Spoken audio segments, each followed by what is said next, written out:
this year. But I want to talk about this. And I've got these guys flipped.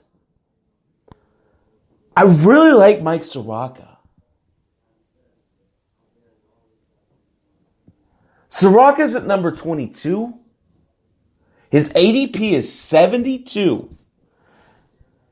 And yes, he's not going to strike out players as much.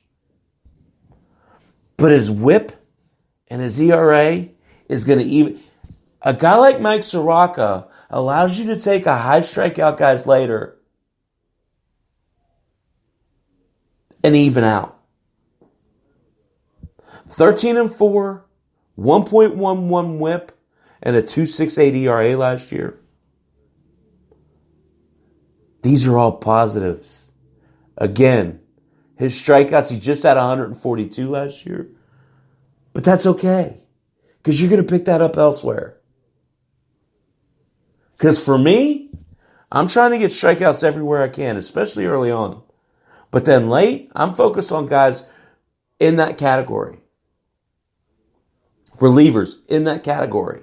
When it gets to saves and holds, I don't give a shit about those categories. Give me Matt Barnes. Give me these guys that are going to strike out a lot of people. That's what I look at. Okay? So if you take a guy like Soroka, he's going to even out a guy who might strike a lot of guys out but have a higher ERA. You dig? So, I like Soroka over Nola. But the important part of this exercise, the last two, the first one I want to talk about, Lenny, Andrew, you guys can attest to this. I love Eduardo Rodriguez. I have forever. Dave, you can attest to this, I know. I, for the life of me, can't understand. 19-6 last year, 213 strikeouts, a 3.81 ERA, and a 1.33 whip. The whip's a touch high, but I think now's the time for guys like Edrod, for guys like Chavis, for guys like Bogarts, for guys like Devers to step up in Boston's offense, for Boston's team. This young core that they've had for a while now, it's their time to shine.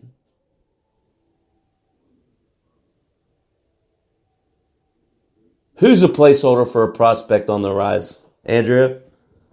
This core, so again, Erod was quite a heralded prospect. When he came up about the same time as Severino, and they were kind of thought to be about the same talent level. And I really do think they are. He had a good year last year. His stat line is serviceable across the board. But again, I think he's poised for a better year this year. Mind you, playing time isn't a problem, right? They got rid of David Price. They got Chris Sale injury problems. I really like Eduardo Rodriguez. Not just this year. I have for a while. And then let's talk about the last guy on this list. I'm going to read you pre-All-Star and post-All-Star game split statistics for this player. First half, 2-4 with a 5.01 ERA.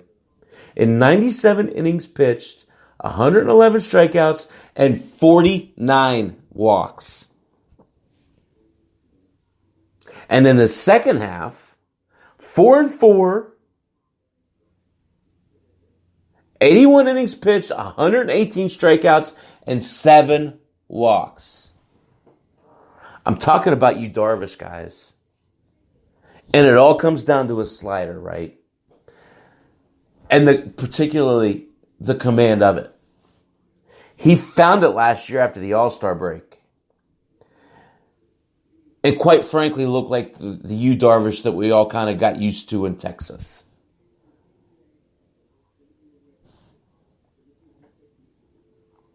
Do we see it again? I don't know.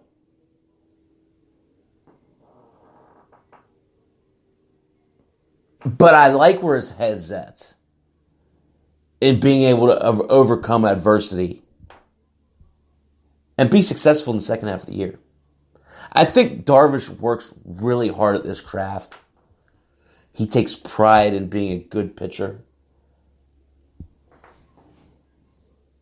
At ADP 67, I think it's high. But I do think he's a starting pitcher too. So, we'll see what happens with Darvish. Yes, that's what I'm saying, Andrea. I would much rather, again, earlier, Jose Barrios, Trevor Bauer, Tyler Glasnow, Shohei Ohtani over Yu Darvish.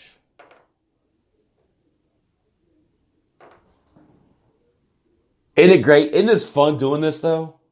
It's awesome, like talking about these guys in small clumps. Because it is interesting. It really does come down to opinion. But that opinion is based on educated, having a good background and understanding history and potential and ability. It's really an intricate package. The last 12, which I want to take a short break. I have a huge chat room tonight. I'm very grateful and thankful. Welcome. Thank you. Andrea, Arnie, Lenny, David Craig, Doug, Malpow, Kevin, Patrick, Tim Hooker, Retorius. I love having this group. I mean, it's really fun. So tonight I'm drinking Johnny Drum. I was going to drink a Leinenkugel, but just like they said in Airplane, picked a hell of a time to quit sniffing glue. Well, I go away from whiskey tonight, right? Johnny Drum's really good. It's a George Dickel derivative. It's 50.5%. It's got a good kick to it, but tasty as well. It's not too harsh. So, thank you guys. I appreciate y'all. The last 12 that I'm going to talk about today, and this is where, again, take a step back. That second 12, that second grouping that I just talked about, you're wanting to try and get a couple of those guys so you can build a solid depth to your pitching staff. Because pitchers are one area where injuries are going to happen. So by getting 3 or 4 of those top 24 pitchers, you've set yourself ahead of the competition. Because what inevitably happens is guys always try and get the top. I want a 1-2. I want a 1-2, right? Well, if you can backfill it with guys like Ohtani, guys like Edrod, for your third or fourth guy, you're putting yourself ahead of your competition. So when you go into the third grouping, you're really building depth in, right? So who are these third 12? We've left some big names off this list, right, guys? Brandon Woodruff, Madison Bumgarner, Zach Wheeler, Malpow, Jesus Luzardo, Blake fucking Snell. Third 12, Blake Snell. Sonny Gray, Noah Syndergaard, Max Fried, Jake Odorizzi, Zach Gallen, Julio Urias, and Frankie Montas. That's a pretty damn group of pitchers. These guys are all pretty established. They're a little younger. Some of them are a little older. So, point is, these guys aren't necessarily in the sweet spot of your bell curve of development, right? Necessarily. Some of them are. Again, Andrea, with Snell, you kind of have to, at some point, you got to slot him in, right? And another thing is Dynasty versus Redraft. In Redraft, he's lower than this, and Dynasty is higher than this, right? So it's kind of a good middle ground. But let's talk about some of these guys. Woodruff at 79, I like. He had a hell of a start to the year last year. He got hurt. And that was the end of that, pretty much. A 3.62 ERA, 143 Ks. He had elite stuff going the whole year. He's going to have to prove that to me. Again, I do this partially because I'm an ADP whore. But the other part of it is identifying value. Pitcher number 26, right after Brandon Woodruff, whose ADP is 79. Madison Bumgarner. ADP is 116. What about this don't you like, guys? He's moving home. He has a ranch in Arizona. He's staying in the NL West. Familiar competition. He gets to play the Giants 16, theoretically, in a perfect world, 16 times. They're division foes. And he's on a contender. I love Madison Bumgarner at 116. You're talking about a 9th, 10th round pick for this guy.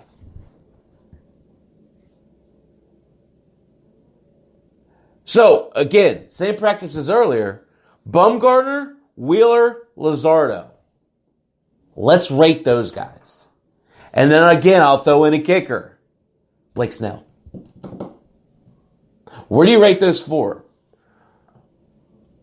Bumgarner, Wheeler, Luzardo, and Snell. Give me your take. I don't care if you do Dynasty or Redraft. Just tell me which one you're doing. I mean, it's pretty obvious, right? You guys heard what I did. Sonny Gray and Noah Syndergaard are interesting cases. I like Sonny Gray at 101, but Syndergaard at 65 is kind of crazy. Luzardo, Snell, Bumgarner, Wheeler. Damn, Malpal's really on Luzardo. And I don't disagree. I don't disagree. But again, man, 128 to 116. Right. It does depend on the rest of your staff. So Malpal's saying Luzardo, Snell, Bumgarner, and Wheeler, but it depends on the rest of his staff. And I can get behind that. It's interesting that you could really, Malpal, you could really get all of those guys. Because the way you talk about them, they're all undervalued, right? So if you take Luzardo in the 8th, you could turn around and take Wheeler in the 9th or Bumgarner in the 9th, and yeah, you could really pull all three of those guys and really set your staff up nicely. There's a lot of value here, right? It's about identifying the right guys. Exactly. Matt Powell saying it allows you to get the hitting you want, you still have a potential ace. I mean, so even if you so I would suggest throwing back-to-back picks around the 9th round at Luzardo and Bumgarner or Wheeler. That sets you up really well, right? And that's a great point. So again, Sonny Gray versus Noah Syndergaard. You're talking about 40 points ADP. Sonny Gray's lower than Syndergaard. Here's the thing about Noah.